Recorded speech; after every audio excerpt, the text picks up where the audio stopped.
Sebetulnya Ustadz-Ustadz Salafi Wahabi itu harus berterima kasih kepada YouTuber-YouTuber Aswaja yang konsisten meluruskan kalau mereka salah.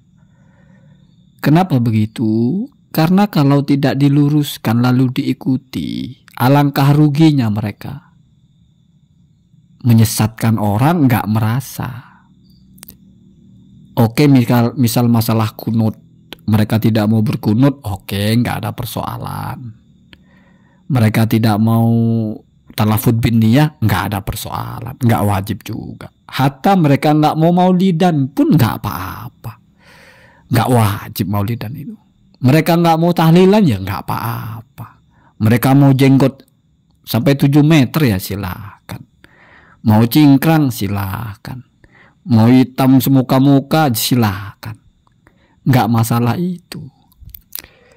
Tapi ketika mereka bicara fikih lalu salah. Sekarang saya tanya, pernah nggak ada ulama, kita sebut misalnya Uwas lah, atau Uwah lah, atau Kiai Idrus Romli lah, atau Buya Yahya bahkan, pernah nggak mereka itu bicara mengkritik ceramahnya Ustaz Khalid kalau wudhu rukunnya 2? Kan nggak pernah. Bayangkan kalau nggak ada YouTuber yang mengkritik itu. Itu akan diamalkan, orang berwudhu cuma 2 rukunnya. Bayangkan itu, betapa bahayanya. Sudah beruntung ada yang mengingatkan itu. Diulang-ulang terus, iya diulang-ulang terus. Karena pengikutnya fanatik. Silau dengan jenggot, silau dengan gelar, silau dengan jidat hitam. Sehingga dianggap ini yang paling benar. Repot, buta warna mentarjih, repot. Kenapa narasinya tajam? Ya karena sudah keterlaluan. Dalam banyak hal, yang paling poin-poin yang berkaitan dengan sah tidak sahnya wudhu, sah tidak sahnya sholat, itu kan penting sekali, kan bahaya sekali. Nggak akan ada, Pak. Apa iya misalnya kita berharap kepada pendakwah-pendakwah besar itu mau ngeritik Ustaz Khalid per poin? Nggak mungkin, Pak. Mereka dengerin juga enggak. Lalu siapa satu-satunya kelompok yang bisa menyelamatkan orang-orang ini dari kesalahan itu? Artinya dari imbas buruk, YouTuber itu. Berterima kasih lah. Kebohongan-kebohongan, entah kebohongan sengaja atau tidak sengaja, Ustaz Badrus Salam misalnya, ketika baca kitab, dalam Al-Muhaddab, dalam Al-Majmu' Imam Nawawi menyalahkan orang, mensunahkan, melafadzkan niat, itu kan kedustaan, Pak. Tidak mungkin, Pak. Kita berharap kepada Buya Yahya misalnya, kita berharap kepada pengasuh Lerboyo, pengasuh Sidogiri misalnya, atau penceramah-penceramah yang sudah top itu mau menjelaskan itu salah, bukan? Nggak mungkin, Pak. Kenapa mereka sudah sibuk dengan dakwahnya? Maka YouTuber itu peranannya di situ. Kamu mungkin tidak menyadari kalau YouTuber Aswaja itu sebetulnya bukan perkara menyerang Wahabi, bukan. Tetapi apa yang keliru diluruskan. Itu saja. Walaupun misalnya masih ngotot, saya tetap tidak mau tahlilan, nggak apa-apa, Pak.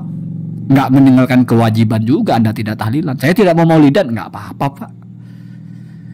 Kalau Anda menyalahkan orang maulidan, misalnya itu kan perbedaan pendapat, silahkanlah, Pak.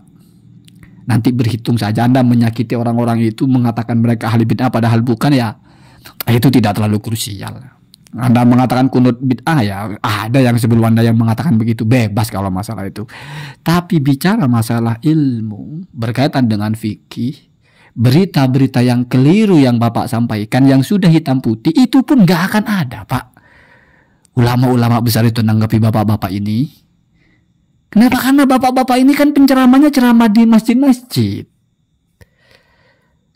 Ya. Bukan ceramah di depan umat seperti tabligh akbar besar-besaran kan. Seringnya kan di situ, di masjid-masjid bapak aja kan. Tapi di-share ke YouTube. Apalagi YouTuber di kelompok bapak ini nganga-nganga aja. Ada yang model geleng-geleng kepala, kedip-kedip, terus ceramah bapak ditayang lagi, terus ini penting. Ya ada yang kita juga ada yang begitu. Mereka nggak ngerti apa salahnya. Mereka nggak bisa ngoreksi karena mereka juga nggak paham apa yang Bapak bicarakan. Mengada-ngada tentang hukum fikih. Saya bilang mengada-ngada ketika sudah tidak ada pembenaran sama sekali. Kalau masih ada pembenarannya, masih boleh, Pak. Boleh, silahkan. Misalnya menginjak tai kucing batal karena najis hissi. Merusak konstruksi fikih. Apa najis hissi, apa najis maknawi. Mendatangkan hukum-hukum yang tidak ada orang yang berpendapat begitu sebelum Bapak. Dan setelah Bapak juga tidak ada lagi. Jadi marilah. Kadang kita sudah kadang keceluk penceramah itu memang gatal gitu. Apa aja kita ceramahin gitu. Untung ada polisi YouTube, untung ada YouTuber, untung mereka yang selalu siaga. Kalau Bapak salah silakan. Nanti dikoreksi ramai-ramai. Digojlok sakit, panas telinga, wajar Pak. Wah, wajar. Atau yang ngeritik bukan ulama besar juga. Kalau ulama besar mungkin nggak begitu cara ngomongnya, mungkin lebih santai. Yang saya, yang ngeritik, yang uci, ya kan bukan ulama Pak. Tetapi kan setidaknya tujuannya tercapai. Dipikirkan pelan-pelan itu. Kalau nggak ada Ustaz Zainal Abidin misalnya ngomong tafsir terbalik, siapa yang pernah iris telinga saya kalau ada ya? Ustaz Zainal Abidin bilang dalam Al-Quran itu yang harus mendikte itu adalah yang mengutangkan duit ya. Wal yumlil alladzi alaihil haqqu. Jadi kalau saya menghutangkan duit ke orang, terus saya panggil tukang tulis, terus saya diktikan uang saya di dia berapa. Itu berdusta kepada Al-Quran Pak. Al-Quran nggak begitu Pak terjemahannya. Terjemahannya aja nggak begitu apa tafsirannya. Apa pernah ada yang mengkoreksi ini? Walaupun nggak bersumbat iris telinga ya. Ada nggak? Pernah Gus Idrus bicara ini? Enggak Pak, karena mereka ngapain nyimak video Bapak?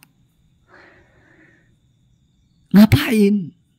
Yang mereka bicarakan seperti Gus Idrus misalnya, itu yang masyhur-masyhur saja Pak. Yang mungkin masalah maulid, masalah bid'ah, masalah dalil-dalil amaliyah.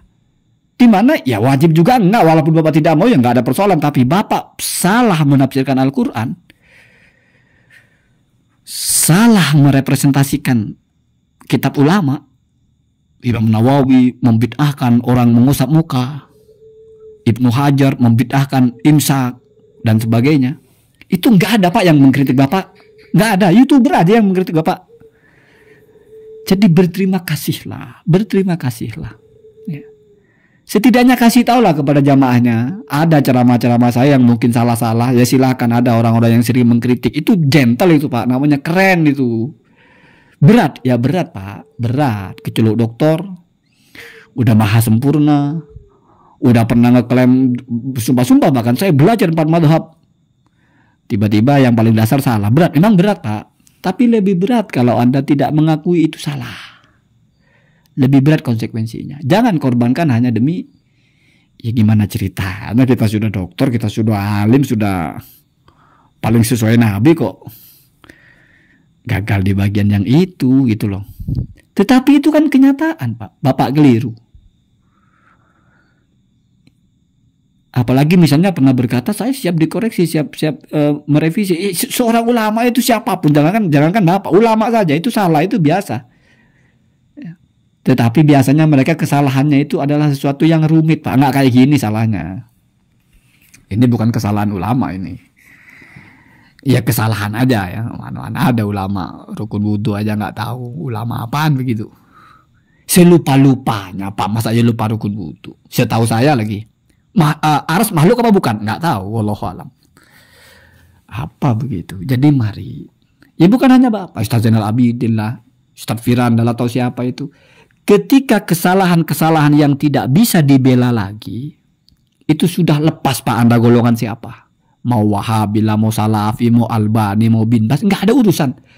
Tapi hierarki ilmu kalau sudah tidak bisa dibenarkan sama sekali, dan di bagian-bagian seperti itu nggak ada yang akan mengingatkan Bapak, nggak ada yang akan mengkoreksi Bapak kecuali YouTuber-YouTuber itu, karena itu terselip di ceramah-ceramah Bapak. Kalau generalnya masalah bid'ah apalah itu mungkin dibicarakan oleh Ustadz Uwas, sering kita dengar. Tapi pernah nggak Uwas itu ngoreksi bagaimana Bapak keliru menafsirkan Al-Quran? Mengoreksi bagaimana Bapak mengatakan Imam Bukhari berguru kepada Ibnu Sirin. Mengkoreksi Bapak, nggak ada Pak, nggak ada, karena Bapak nggak disimak mereka. Ngapain mereka nyimak Bapak? Jadi sepahit-pahitnya, sepanas-panasnya telinga mendengarkan kritik dari YouTuber aswaja itu, manfaatnya besar. Tolong Bapak kasih tahu ke jamaahnya itu. Kasih tahu gitu. Tidak semua yang Bapak sampaikan itu benar. Apakah yang mengkritik lebih hebat? Belum tentu, Pak. Kenapa? Karena yang mengkritik itu selalu setelah Bapak gitu. Jadi dia mempelajari bahwa itu salah. Tetapi kita nggak bicara siapa yang lebih hebat, Pak. Bapak lebih hebat lah, lebih doktor lah, profesor. Nggak ada urusan, Pak. Ini tentang salah dan benar. Itu saja sih. Jadi itu penting, Pak ya. Berterima kasih itu penting. Allahumma hadina atas sabil.